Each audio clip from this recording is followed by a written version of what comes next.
여러분들의 교재 보겠습니다. 60페이지요. 베레아에서 지역의 그 3개월은 하나님 나라에 대해서 예수님께서 설명을 해 주신 경우들이 참 많이 있습니다.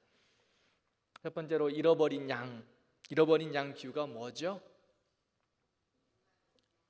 네, 양 100마리가 있었는데 한 마리를 잃어버렸습니다. 그 주인이 99마리의 양을 두고 한 마리 양을 내기까지 찾아다녔다라고 말합니다. 한 마리 잃은 양을 찾기 위해서 끊임없이 찾아다닌 것을, 그리고 한 마리의 그 양을 찾았을 때 어깨에 메고 노래를 부르며 즐거워하며 돌아오는 것, 하늘나라의 잔치의 모습을 보여주고 있습니다. 하늘나라의 잔치의 모습, 그것을 향하여서 죄인 한 사람이 회개하고 돌아오면 하늘에서 회개할 것 없는 99 사람과 함께 하나님께서 잔치하신다고 말씀합니다. 잔치. 또 잃어버린 동전의 비유도 마찬가지죠. 10드라크마가 있어요. 그런데 한 드라크마를 잃어버렸습니다. 그 주인이 그 한 드라크마를 찾기 위해서 등불을 켜고 방을 쓸고 귀한 것들을 찾기 위해서 애를 쓰고 있습니다. 그래서 그것을 찾아 기뻐하는 모습을 보고 있다, 성경은 말해요. 하늘나라의 잔치, 하늘나라의 기쁨이 뭘까? 여러분, 하늘나라의 기쁨이 뭐예요? 한 영혼이 주께 돌아오는 거예요. 한 영혼이 돌아오는 거. 하늘나라의 기쁨. 우리가 믿음으로 성숙해가고 하나님의 사람이 든든히 양육되어지는 것도 하늘나라의 기쁨이에요. 그런데 하늘의 큰 기쁨이 뭐냐? 죽은 영혼 다시 살아나는 거, 잃어버렸던 영혼 찾아오는 거. 여러분들 그 성화 보셨어요? 예수님이 양 어깨에다 탁 메고 그 모습을, 무엇을 보셨습니까? 그 그림 있으면 한번 보십시오. 내가 오늘 그 그림을 준비할까 하다 깜빡 잊어버렸어요. 그 그림을 보면 예수님의 얼굴을 한번 보세요. 얼마나 기뻐하는지. 잃어버린 양을 찾아 어깨에 메고 오는 그 덩실덩실 춤을 추고 싶어하는 그 예수님의 마음. 하늘나라의 기쁨이에요. 하늘나라의 기쁨. 의인 99마리도 기뻐하지만 그 사람들이 누구와 함께 기뻐한다? 잃은 양 한 마리와 함께 같이 기뻐하는 거예요. 사랑하는 성도 여러분, 우리 교회에도 이런 기쁨이 날마다 있기를 바랍니다. 잃은 양이 주께로 돌아오는 그 기쁨이 하늘나라의 가장 큰 기쁨이라는 거. 그래서 우리가 믿음의 삶을 살면서 여러 가지 사역도 하고 여러 가지 또 주님을 향한, 교회를 향한 섬김도 감당하지만 그 모든 일이 무엇이에요? 그것을 하는 이유가 뭐냐고. 하나님의 나라가 건강하고 복되게 성장하고, 그 성장이 무엇을 위한 의미냐고. 죽은 영혼 살리는 거. 그래서 주님께서 우리에게 마지막 명령하신 말씀, 땅 끝까지 이르러 내 증인이 되라. 이것이 가장 기뻐. 여러분들 귀한 거 집에서 잃어버리면 열심히 찾으시죠? 핸드폰 냉장고에다 놓고 하루 종일 찾기도 하시고, 쌈짓돈 어디 장롱 속에다 밑탈 넣어놨는데 그거 찾느니라고 막 날 새시면서 하루 종일 찾고 계시기도 하고. 왜? 귀한 거는 열심히 찾으시잖아요. 필요한 거니까. 하늘나라에서, 하나님의 나라에서 가장 귀한 것이 뭐다? 잃어버린 양 찾는 거다. 잃어버린 양 찾는 거다. 꼭 기억하세요. 우리 교회도 가장 기뻐한 일이 뭐냐? 잃어버린 양 찾는 거예요. 복음 전하는 거예요. 수요 예배 마치고 더워도 전도지 들고 가서 전도하는 거예요. 그게 가장 귀한 일이라고요. 지난주 새가족 환영회 했는데 우리 교회에 오신 여러 가지 이유들이 있으세요. 여러 가지 이유가 있어요. 그런데 어떤 분이 그러시더라고. 우리 교회 전도지 그 물티슈 전도지를 보고 우리 교회를 알게 됐다. 그리고 우리 교회를 등록하게 됐다. 여러분, 이 복음을 전하는 일에 있어서 내가 평생 전도지 전했는데 한 명이라도 죽게 돌아오면 그것같이 행복한 일은 없어요. 거룩한 낭비예요. 거룩한 낭비. 날도 덥고 이거 누가 받아가지고 교회 예수님 믿겠나? 응? 그런 마음들이 있으시죠? 그런 마음 있잖아. 저도 때로는 그러는데 이거 받아갖고 예수 믿는 사람이 있을까? 그런데 우리가 평생 50년, 60년 평생 예수 믿으면서 60년, 70년 복음 전하면서 전도지 그 한 장 받고 예수님께로 돌아오는 한 명의 영혼이라도 있다면 세상에 그 어떤 귀한 것보다 가치 있는 줄 믿습니다. 그러니 주님의 나라 위해서 전도하는 거예요. 오늘 또 하늘나라의 비밀을 이야기하시면서 잃어버린 양 이야기해요. 잃어버린 드라크마 찾고 또 찾는다. 찾을 때까지 찾는다라고 성경은 말하고 있습니다. 찾아낼 때까지. 누가복음에 보면 찾아낼 때까지 찾는다. 탕자의 비유, 돌탕들 우리 주변에도 많죠. 이번에 새가족 환영회도 보니까 오랜 동안 방학했다가 돌아온 탕자들이 꽤 많더라고요. 우리 교회에 이렇게 돌아온 탕자들이 많아요. 돌탕이야 돌탕. 돌아온 탕자들이 많아요. 돌아온 탕자들이. 그렇게 좋으세요? 돌아온 탕자들, 돌탕들이 얼마나 많은지. 지금도 돌아와야 될 탕자들이 있지 않습니까? 우리의 가정에도 있고 우리 형제들도 있고 우리 교회에 예전에 다녔던 성도들도 있고, 그리고 이 바깥에 나가보세요. 초등학교 때 국민학교 때 신앙생활 했다가 지금도 돌아오지 않는 탕자들이 주변에 얼마나 많아 있어요. 그렇지 않습니까? 돌아오게 해야 될까요? 그건 우리는 어떻게? 우리는 수고하여 감당하는 거예요. 찾고 또 찾고 찾을 때까지 찾는 거예요. 그 다음은 주님께서 하시는 거예요. 역사하셔야죠. 하나님의 때에. 어떤 성도님 이번에 새가족 환영 때 그런 이야기 하더라고요. 어렸을 때 예수를 믿었대. 근데 한참 동안 돌아다녔어요. 근데 이제 예수 믿 어떤 모 성도님, 장로님 통해서 우리 교회에 오시게 됐어요. 그러면서 그분의 고백이 그래요. 조금 더 빨리 그분을 만났었으면, 조금 더 빨리 하나님이 그분을 만나게 하셨으면 좋았겠다.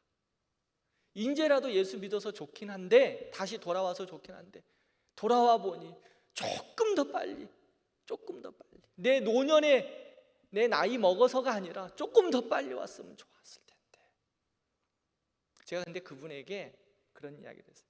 지금도 늦지 않으셨어요. 아직도 주님께서 우리를 향하여, 성도님을 향하여 하실 하나님의 놀랍고 크신 일들이 있으세요. 돌아와야 될 탕자들 많이 있는데 아직 우리의 손길을 기다리고 있는 탕자들도 있다니까요. 없을 줄 알았죠. 그분 다음에 내가 그분 한번 간증을 시켜볼까 싶은 생각이 있어요. 간증을 투박하지만 그냥 평신도 그분의 간증을 한번 듣고 싶어. 좀 정리를 해가지고. 탕자의 비유, 돌아와야 될 탕자. 여러분들 가정에도 많잖아요. 그런데 우리 집 가정에 있는 그 탕자는 징글징글하게 말을 안 들어. 아이고 진짜 때려주고 싶고 더 많은 것을 쏟고 쏟았는데도 불구하고 돌아오지를 않아. 그러나 하나님의 때를 기다리며 그들을 향하여서 복음을 이야기해야 되고, 또 이 그 탕자들을 하나님께 맡겨드리고 또 바깥에 있는 탕자들에게도 열심히 복음을 전할 때 하나님께서 돌탕들을 돌아오게 하시리라고 믿습니다. 하나님 나라의 비밀, 하나님 나라의 가장 기쁜 일이 바로 이거라는 거예요. 잃어버린 양 찾고, 집 나간 양 찾고, 잃어버린 드라크마 찾고, 탕자들 찾아오는 거. 하나님 나라의 가장 큰 기쁨. 그러므로 우리가 전도주의를 할 때 목사님 또 한다 전도주의, 끝까지 한다니까요. 전반기에 한 번, 하반기에 한 번, 전반기에 한 번, 하반기에 한 번. 목사님 1년에 한 번만 합시다. 아니요, 돌아와야 될 백성이 아직도 많이 있어요. 그래서 매달 전도주의를 하고 싶은데 또 우리 사역들도 해야 되고, 사역을 해서 또 양육되어져서 든든히 서야 또 복음도 전하기에 1년에 두 번. 열심히 전도하십시다. 전도하자 그러면 소리가 이렇게 안 나와서 어떡해. 하나님 나라의 가장 귀한 일이라고 이야기했는데, 하나님께서 그냥 행복해가지고 춤춘다고 이야기하는데, 우리 열심히 전도하십시다. 네. 나사로를 이제 베레아에서 그러한 일들을 하시고, 하나님께서 요한복음 11장을 보면 나사로를 살리시는 역사를 보여주세요. 예수님께서 사랑하셨던 마리아와 마르다, 그다음에 그의 오라버니 나사로가 있었는데 나사로가 죽었다는 말을 들었어요. 그런데 예수님께서 바로 베다니로 가지 않으십니다. 그곳에서 한 이틀 정도를 지연하세요. 빨리 가셨으면 좋았을 텐데 가시지 않고 거기서 기다리고 계십니다. 유대인들은요, 시체를 떠난 영이 약 3일간 무덤 주변에 떠돌아다닌다고 생각했어요. 그래서 3일간을 예곡하는 날이라 이야기하고 4일부터 시체가 썩기 때문에 그것을 무덤에 집어넣습니다. 예수님께서 죽은 지 나흘이 지났어요. 이제 무덤에 나사로가 나사로를 무덤에 안장을 했으니까 죽은 지 나흘, 즉 이제 영이 어떻게 됐어요? 완전히 떠났다. 유대인들의 관습적인 생각 가운데 나사로의 그 영이 완전히 떠났다. 그래서 나흘째 무덤에 장사했기 때문에 예수님께서 그때 나사로를 찾아가십니다.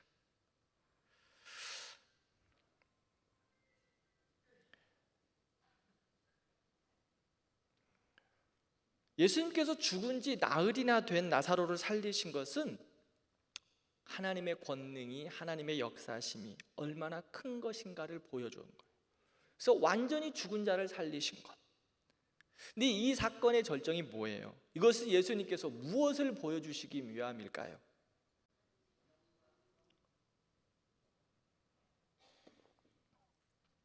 예수님의 나사로의 사건에 대한 이야기의 마지막은 뭐냐면, 예수께서 이르시되 나는 부활이요 생명이니 나를 믿는 자는 죽어도 살겠고.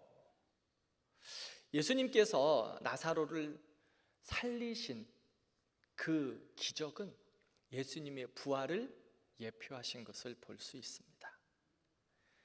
예수님께서 죽으시기 약 지금 한 3개월 전이죠. 3개월 전에 예수님께서 나사로의 죽은 것을 살리시고 당신의 부활을 예표하셨어요. 자, 그 다음 3번 열병의 문둥병자를 고치심을 한번 보겠습니다. 60페이지 3번이죠.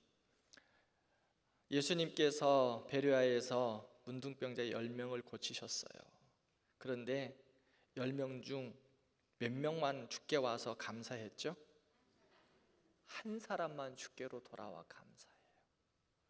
다 어디 갔느냐 찾아요. 예수님께서 한 명만 문둥병자. 우리는 어때요? 감사의 제목을 늘 가지고 살아가고 있어요. 하나님, 이번만 하나님께서 은혜를 주시면. 근데 하나님이 은혜 주시면 그때뿐이고 다 잊어버린다는 거예요. 주께로 돌아오는 것, 주께로 돌아오는 것, 주께 감사하는 것. 우리는 주께 감사함에 있어서요, 하나님이 나에게 주신 그 은혜와 사랑을 생각하면 우리가 감사하지 않을 조건이 하나도 없잖아요. 그래서 주님은 우리에게 뭐라고 말씀해요? 범사에 감사하라. 범사에 감사하라. 범사에 감사하는 거예요. 우리의 입에서, 우리의 마음에서, 우리의 손과 발에서 감사가 넘치는 거예요. 감사로 하나님을 찬양하고, 감사로 예배하고. 사람들이 이제 어린아이들을 데리고 예수님께 찾아옵니다. 그런데 사람들이 이제 그 예수님이 공생의 마지막 시간이 되다 보니까 사람들이 예수님 주변에 참 많았어요. 그런데 사람들이 또 예수님을 주변에 어린아이들을 데리고 온 거예요. 자녀들을 데리고 오니까 제자들이 그 어린아이들은 좀 저쪽 뒤로 가라고 막 이렇게 좀 밀어내고 꾸짖었던 것 같아요. 그런데 예수님께서 뭐라고 말씀하십니까? 하나님의 나라는 어린아이와 같이 아니하면 받들지 않는다. 어린아이와 같이 받드는 자들이 하나님의 나라의 일꾼이다 라고 말씀하십니다. 하나님의 나라의 어린아이와 같지 아니하면 들어가지 못한다. 하나님 앞에 그렇게 순수하게 신앙생활하라 라고 말씀하는 거예요. 예수를 믿는 데 있어서, 예수님을 따르는 데 있어서 우리가 어린아이와 같이 순수함이 필요하다는 거예요. 감사의 삶도 그렇고 믿음의 삶도 그렇고 어린아이와 같이 주님 말씀하시면 그 말씀 앞에 온전히 순종하고 가는 것, 그리고 주님 말씀하시면 그 마음에 그 말씀 앞에 감사함으로 따라가는 것, 그게 주님께서 우리를 향한 하나님의 백성들의 모습이라는 거죠. 소경 바디메오를 주님께서 여리고에서 이제 올라가셔서 고르치셨어요. 바디메오의 오늘 순수한 모습을 한번 보세요. 바디메오가 예수님이 여리고 올라가시는데 예수님께 뭐라고 소리 질러요? 다윗의 자손 예수여, 나를 불쌍히 여겨달라. 하나님 나라의 백성들의 모습이에요. 다윗의 자손 예수여, 나를 좀 불쌍히 여겨달라. 사람들이 야 조용히 하네, 소리 뭐라고 했어요 그 사람한테? 조용히 하라고. 그러자 그 바디메오는 어떻게 합니까? 더 크게 소리치는 거예요. 더 크게 소리치는 거예요. 다윗의 자손 예수여, 나를 불쌍히 여겨주십시오. 예수님께서 그 소경 바디메오 믿음을 보시고 내 믿음이 너를 구원하였다라고 말씀하십니다. 하나님 앞에서 이러한 믿음, 바디메오와 같은 간절함, 어린아이와 같이 순수함, 그리고 하나님 앞에 범사에 감사할 줄 아는 그 믿음, 그 안에 하나님의 나라가 이루어지는 거예요. 우리 교회도 이런 교회 되기를 바랍니다. 그리고 우리 모든 성도님들도 이런 믿음의 성도들 되었으면 좋겠어요. 예수님께서 이제 여리고로 올라가셔서 세리였던 누구를 만나십니까? 삭개오를 만나세요. 삭개오. 우리 삭개오 이야기 잘 아시죠? 여기에는 초등학교 세대가 아니라 다 국민학교 세대시잖아요. 국민학교에서 열심히 주일학교에서 성경학교에서 배웠던 삭개오. 삭개오를 만나세요. 삭개오의 인생이 뭐였을까요? 예수님을 만나기 전 삭개오의 인생은 돈이었습니다. 세리였죠. 참 많은 것을 모았습니다. 그런데 그의 삶의 모습을 보면 돈은 있었는데 진정한 삶의 의미와 행복은 없었던 것 같아요. 모든 사람이 삭개오를 볼 때마다 어떻게 해요? 손가락질합니다.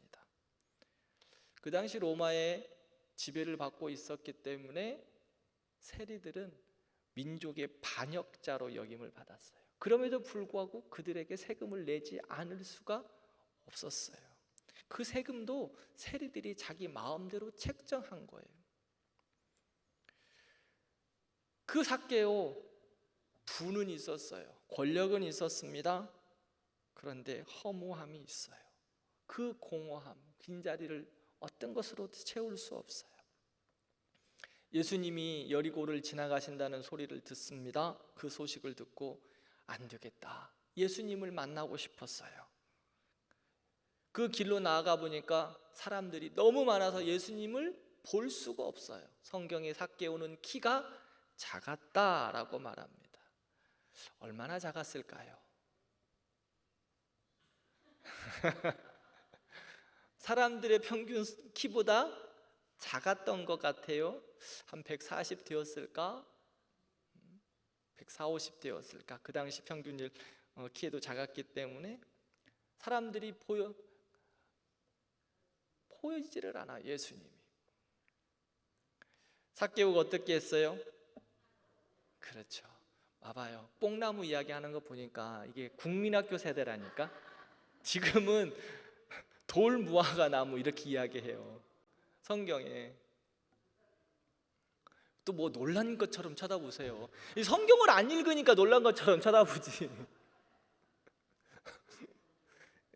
이 번역을 돌 무화과 나무로 바꿨어요. 하여튼 그 나무에 올라갑니다. 그래서 그 나무에서 그 예수님을 보고 싶었어요. 이스라엘에 갔을 때 그 나무가 진짜인지 가짜인지 모르지만 하여튼간 삭개오가 올라간 그 나무, 돌 무화과 나무다라고 이렇게 큰 나무가 있더라고요. 근데 올라가면 정말 좀 버텨낼 수 있을 만큼 컸어요. 그 무화과 나무에 올라갑니다. 예수님께서 삭개오를 보면서 뭐라고 이야기했습니까? 삭개오야 라고 이름을 부르세요. 삭개오야. 그리고 내려오라. 삭개오가 무슨 뜻인가요? 제가 이거 한번 설교 한번 했었는데 기억하시는 분 제가 오늘 커피 사드릴게요. 삭개오가 무슨 뜻일까? 삭개오라는 뜻은요, 청결하다, 깨끗하다, 거룩하다라는 뜻이 있어요. 삭개오 자체 이름의 뜻이 깨끗하다, 거룩하다, 정결하다. 그런데요, 자, 유대 사람들이, 이스라엘 사람들이 삭개오를 향하여 삭개오라고 불렀겠어요? 삭개오 세관이었어요. 참, 민족의 피를 빨아먹고 사는 사람이라고 생각해요. 근데 그 삭개오를 향하여서 사람들이 깨끗한 사람, 거룩한 사람 이렇게 부르지 않았을 거 아니에요. 저 새끼 뭐 이러지 않았을까요? 응? 나쁜 놈. 삭개오라는 이름을 부르지 않았을 거예요. 왜? 정결함, 깨끗함, 거룩함, 이 의미를 갖고 있었기 때문에. 사기꾼, 도둑놈 뭐 이렇게 불렀을 거예요. 그런데 예수님께서 어때요? 그렇게 부르지 않고 돌무화과 나무 위에 있는 그를 향하여 삭개오야 이름을 부르시는 거예요. 이름을 부르셔요. 이름을 부르시고 나무에서 내려오라. 예수님께서 그를 향하여 정결한 자라고 부르셔요.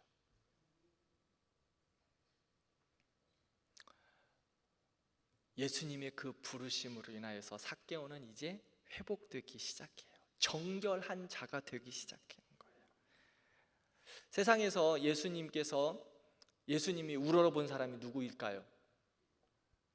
삭개오. 나무 위에 있으니까 예수님께서 삭개오를 우러러봤어요. 우러러보시면서 그를 향하여 정결한 자야 내려오라.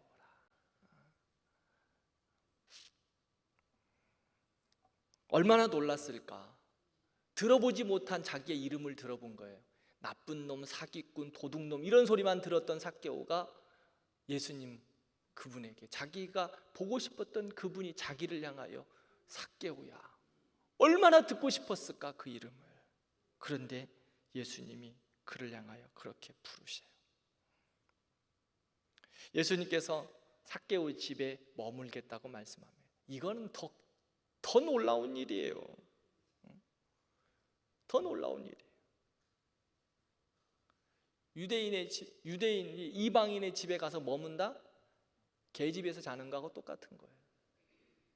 요즘은 계집들이 너무 좋아가지고 껴안고도 자지만, 저희 어렸을 때 그 계집을 보면 문 앞에 저희 아버지가 이렇게 나무 판대떼 이렇게 만들어진 그 계집, 겨울에는 그래서 쓰다 마른 그 이불 갖다 거적대기 같은 거 넣어주고 한 그 계집. 여러분들은 계집에서 잘 생각이 있으십니까?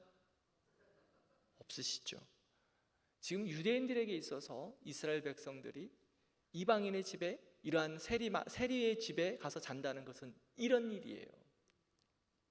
개 취급하던 사람들 가서 계집에서 들어가는가. 그러니까 지금 유대인들이 놀라는 거예요. 종교 지도자들이 놀랄 수밖에 없어요. 막 화가 나는 거예요. 돈밖에 모르는 삭개오를 예수님께서 주목하시고 그를 회복시키기 위해서 우리 주님은 그 모든 것들을 다 알고 계시지만 그를 향하여 찾아가신 거예요. 여러분들 같은 사람들이나 저 같은 사람들이 똑같아요. 삭개오와 같은 사람들 아닌가요? 똑같이 삭개오와 같은 사람들이에요. 다 지금 겉은 멋있게 보이시고 아름답게 보이시지만, 삭개오는 아마 돈이 많았기 때문에 치장은 얼마나 잘했을까요? 멋지게 보였지만 사람들이 그를 향하여 이야기할 때는 도둑놈이라, 사기꾼이라 이야기했다. 그런데 주님이 그 자를 찾아오신 거예요. 우리도 삭개오처럼 멋지게 보이지만 우리 안에 허물과 죄악과 욕망과 욕심들과 너무 많은 모습들이 있는 거예요. 그런데 이 모습 그대로 가지고 있는 우리들을 예수님이 친히 찾아오신 거예요. 삭개오를 찾아오셔서 내려오라 라고 부르셨던 것처럼 우리를 찾아오신 거예요.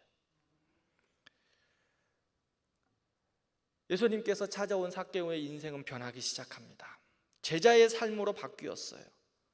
삭개오가 예수님을 만난 이후 그는 고백합니다. 자기 소유의 절반을 가난한 사람에게 나누어 주겠다. 그리고 속여서 뺏은 것이 있으면 몇 배나 갚아주겠다? 4배나 갚아주겠다. 율법에는 5분의 1만 갚아주면 된다라고 이야기하는데 지금 삭개오는 4배나 갚아주겠다고 이야기해요. 자, 생각해 보세요. 지금 삭개오는 가지고 있는 부가 많았을 거예요. 그런데 그가 가지고 있었던 부의 대부분은 어떻게 생겼을까요? 착취한 거 아닐까요? 그런데 착취한 것을 4배나 갚아주겠다. 그리고 자기의 소유에 있었던 것들을 반절은 다 가난한 사람들에게 주겠다. 이제는 자기는 물질이 없어도 주님과 함께라면 모든 것을 감당할 수 있다고 고백하는 거예요. 그에게 가장 중요하게 여겼던 돈이 더 이상 중요하지 않아요. 그에게 가장 중요하게 했던 명예가 더 이상 중요하지 않다는 거예요. 그냥 주님이면 좋은 거야. 주님이면. 우리도, 제가 여러분 믿음이 뭐라 그랬어요? 머리로는 냉철하게 알고 머리에서 끝나는 게 아니라 가슴으로 내려와야 된다 그랬죠? 가슴으로는 뜨겁게 믿고, 그럼 여기서 끝나면 돼요? 안 돼요? 손과 발로는 예수님처럼 살아야 되는 거예요. 그런데 많은 그리스도인들이 여기까지는 와요. 여기까지는. 근데 손과 발로는 예수님처럼 살지를 못해. 머리로는 너무 잘 알아. 이제는 수도 없이 설교를 듣기 때문에 이한길 목사보다 100배, 1000배 설교 잘하는 사람들이 유튜브에 얼마나 많은지 몰라요. 수도 없이 들으시잖아. 들으면 뭐예요? 머리로만 커져가지고 하나님의 말씀을 알기는 알아. 이 아는 것은 정말 중요해요. 믿음은 아는 것에서 시작하는 거예요. 하나님과 예수 그리스도를 알아가는 것부터 믿음의 시작이야. 그래서 우리가 성경을 열심히 읽어야 돼요. 배워야 돼요. 아는 것이 믿음의 시작이기 때문에. 그런데 거기서 멈추면 뭐가 돼요? 가분수가 되는 거예요. 머리만 멍청하게 큰 거예요. 그거는 머리로 아는 것은, 그 지혜는 세상에서의 그 지혜를 이야기할 수 있지만 하나님 나라에서의 머리만 큰 것은 바보 멍충이에요. 하나님은 그들을 향하여서 뭐라고 말씀하신 줄 압니까? 독사의 자식들아라고 이야기합니다. 회칠한 무덤이라고. 지식적으로 가장 잘 알았던 사람들은 누구냐? 바리새인들이에요. 종교 지도자들과 서기관들이. 그들은 성경에 대해서 얼마나 많이 알았는지 몰라요. 달달달달 외웠어요. 그런데 머리만 커. 가슴으로 내려오지도 않아. 주님은 그들을 향하여 독사의 자식들이라고 이야기했어요. 엄청난 질책이에요. 무서운 질책이에요. 우리도 정말 하나님 앞에서 늘 우리 자신을 조심해야 돼요. 그러나 하나님의 말씀을 열심히 알아야 됩니다. 열심히 알아야 돼요. 많이 배워야 돼요. 그리고 가슴까지 내려와서 뜨겁게 믿어야 돼요. 그 믿음은 여기서 끝나면 안 돼요. 여기서 끝나면은 어떻게 되냐? 돌짝밭에 떨어지는 열매와 같아요. 조금 자라나 햇볕이 찍으면 싹 날아가 버려. 무슨 틈만 생기면, 시험만 들면 내 믿음은 어디 있나 찾아볼 수가 없는 거예요. 그런데 손과 발로까지 예수님의 마음으로 섬기고 나누고 베풀고 예수님의 사랑으로 내가 감당할 수 있는 것들은 섬기고 나의 입술로도 사랑을 말하고 축복하고 나의 눈으로는 가장 사랑스러운 연인을 바라보는 것처럼 성도들을 바라보고 연약한 자들은 가서 안아주고 낙심한 자들에게는 손을 잡아주고 격려해주고 나도 없지만 내 호주머니를 열어서 지쳐있는 성도들에게는 밥도 사주고 밥 사줬다고 떠벌리지 않고 이게 주님이 우리에게 가르쳐 주시는 섬김. 여기까지 와야 믿음의 성숙함을 이루는 거예요. 저는 우리 대광교회 성도들이 머리만 가분수처럼 그러한 어리석은 자들 되지 않기를 바랍니다. 가슴으로만 끝나는 그러한 믿음도 되지 않기를 바라고 우리의 손과 발까지 머리로도 가득 지식적으로 충만하게 알고 가슴으로도 뜨겁게 믿고 삼박자가 맞아야 돼. 손과 발까지 주님을 닮아가는 섬김의 삶이 우리 대광교회 성도들의 삶이 되기를 바랍니다. 이게 믿음 있는 자의 모습이에요. 지금 삭개오 주님 만나고 나서 어떻게 됐어요? 변화돼서 손과 발로까지 다 내려왔어요. 자기 있는 거 다 나눠줬어요. 자기 있는 거 다 나눠주고 섬기면서 지금 감당하고 있는 거예요. 그러면서 예수님께서 삭개오를 향하여서 사람들이 웅성거리자 예수님께서 그 유대인들에게 웅성거리는 자들에게 이야기합니다. 인자가 온 것은 잃어버린 자를 찾아 구원하려 함이니라. 예수님이 온 것은 인자가 온 것은 잃어버린 자를 찾아 구원하려 한다. 아까 앞에도 제가 좀 계속 이야기했었죠. 잃어버린 동전, 잃어버린 양, 탕자의 이야기하면서 예수님이 오신 이유가 뭘까? 잃어버린 양을 찾는 것이다. 인자가 온 것은 잃어버린 자를 찾는 것. 나사로와 같이 또 삭개오와 같이 잃어버린 자를 찾는 거예요. 찾는 거. 그게 하나님 나라. 그리고 예수님이 오신 이유. 그리고 우리에게 말씀하세요. 너희도 이와 같이 하라고. 너희도 이와 같이 하라고.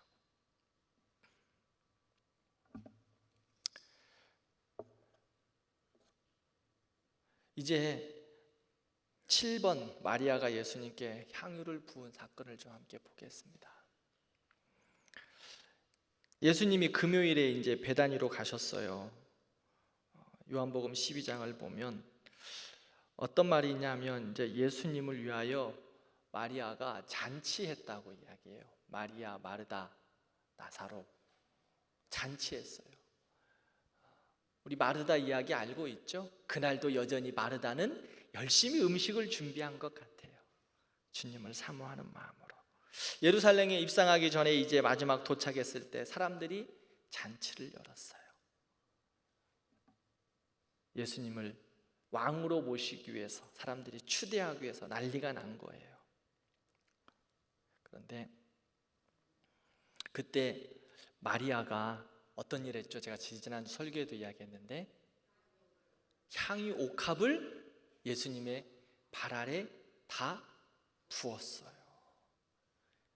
나드 한 근 되는 이 향유 옥합은요, 그 여인의 한 노동자의 한 1년치 임금이라 그랬죠. 네, 아주 많은 금액이에요. 그 당시 여인들의 이 향유는 시집갈 준비하는 거예요. 결혼 예물이에요. 지참금과 같이 결혼 준비하는 거. 그런데 유다는 이것을 보고 뭐라고 이야기했다고 그랬어요? 왜 이렇게 낭비하냐고. 가난한 사람들 나눠주면 얼마나 많이 나눠줄 수 있는데 왜 낭비하냐고. 그런데 마리아는 어때요? 그것을 전혀 아깝게 생각하지 않아요. 제자들, 특히 또 유다와 마리아의 차이는 무엇이었을까요? 차이가 뭘까요? 예수님을 향한 사랑의 차이였어요. 사랑의 차이. 예수님을 따라다녔지만 유다는 그 하나님 아들 예수 그리스도에 대한 진정한 사랑의 모습이 없어요. 그냥 그 껍데기야, 껍데기. 그런데 마리아는 진정으로 예수님을 사랑했어요. 자, 여기서 왜 그것을 알 수 있느냐? 우리도 보면 알아요. 여러분들 자녀들에게 여러분들의 가진 것을, 모든 것을 주고 싶지 않습니까? 주고 싶지 않구나. 이거 그러면 어떻게 설명을 해야 될까? 자, 그러면 자식들 말고 여러분의 남편들, 여러분의 아내들에게 모든 것을 다 주고 싶지요? 이건 더 아닌 것 같구나.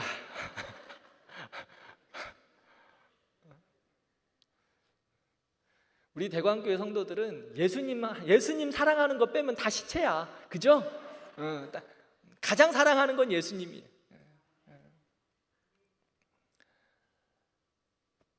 저는 그래도 우리 아이들 참 사랑해요. 여러분들도 마찬가지실 거예요. 나는 못 먹어도 우리 아이들을 위해서는 다 주고 싶은 게 부모의 마음 아닌가요? 그게 사랑의 마음이잖아요.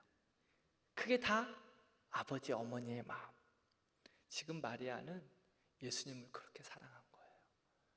내가 다 죽어도 아깝지가 않아.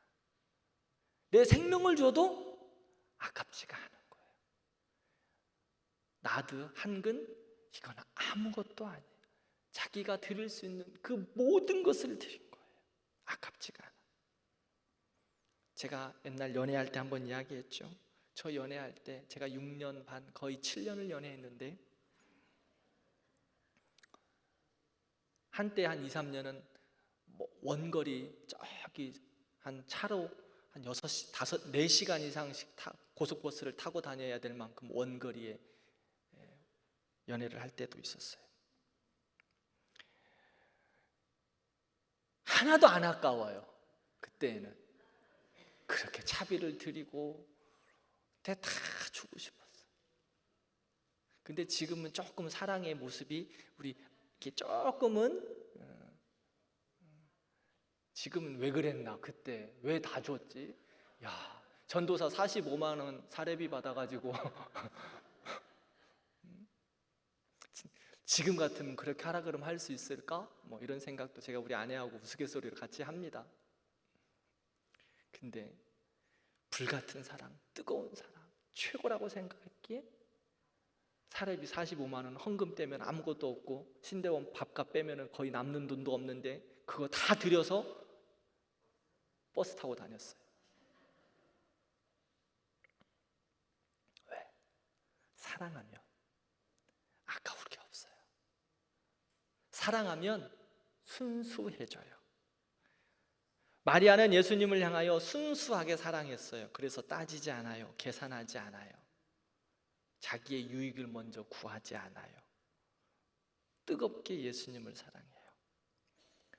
우리 사랑하는 성도님들, 자식보다, 남편보다, 아내보다, 형제들보다 예수님이 그렇게 좋으시죠? 예수님이 그렇게 좋으실 거예요.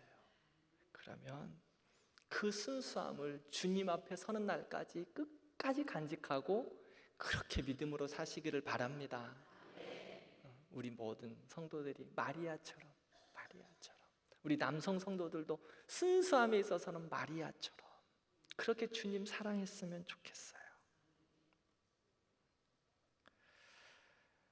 예루살렘에서 보낸 마지막 한 주 일은 다음 주에 하도록 하겠습니다. 이제 예수님께서 예루살렘에 올라가셔요. 이 마지막 일주일은 우리에게는 때로는 아픔의 시간이고, 그 시간만 생각하면 눈물이 있고, 그 십자가만 바라보면 나의 부족함 때문에 울지 않을 수 없는 예수님의 그 예루살렘의 일주일, 십자가를 지시는 그 일주일을 이제 보게 됩니다. 그리고 예수님께서는 이 모든 마리아의 일들을 마치시고 마지막 일주일을 감당하시려고 6월절 예루살렘을 향하여 올라가십니다. 예루살렘에서 보낸 일주일은 다음 주에 하도록 하겠습니다. 우리 같이 기도하죠. 하나님, 우리에게 하나님 나라의 기쁨을 주세요.